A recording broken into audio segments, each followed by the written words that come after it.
Hello everyone, I have a share for you. I have been doing some paper dyeing. The first set of papers I'm going to show you were dyed using a red cabbage, which was an interesting experience. The second group of papers you're going to see were dyed using a very concentrated tea mixture. I would like to let you know that these tea bags have been with me for a long time. I wouldn't necessarily drink them anymore, but they sure did make a nice dye. So the first thing I dyed were these little doilies. These are just the paper doilies that you can buy anywhere. You can buy them from party supply stores. I've seen them at Walmart. You can get them in different colors, different styles, and all that good stuff. And here are the papers that I dyed using the red cabbage.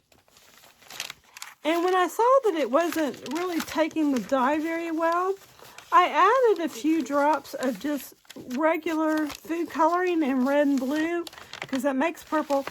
And it's not very dark. I don't know if I can hold it up to the light and you can see it.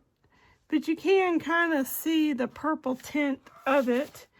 It's very tactile, it's crunchy, love that. And here is my mega stack of tea-dyed paper. Some of these sheets are actually watercolor paper. And just because I wanted to see how it reacted, and it reacted very well.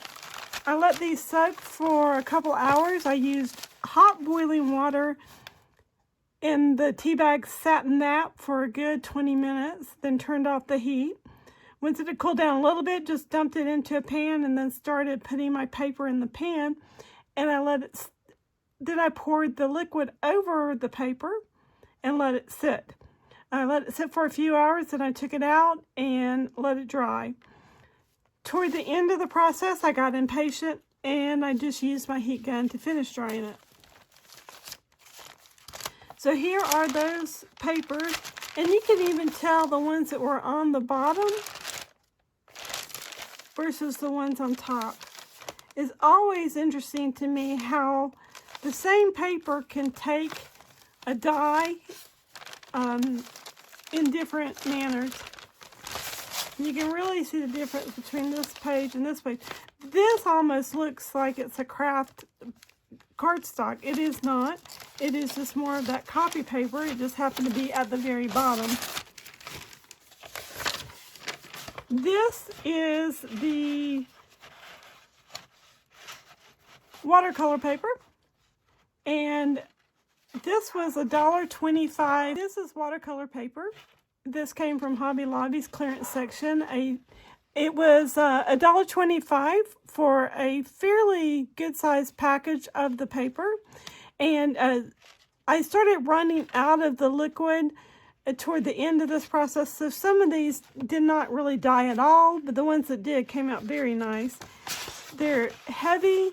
They're textured. They'd be great for the inside of a book or for covers and things of that nature. And then here's where you can really tell the dye, my tea bath, I guess, was getting where it just didn't have that much liquid in there. But I do like the kind of splotchy look of these. And I'm sure I can,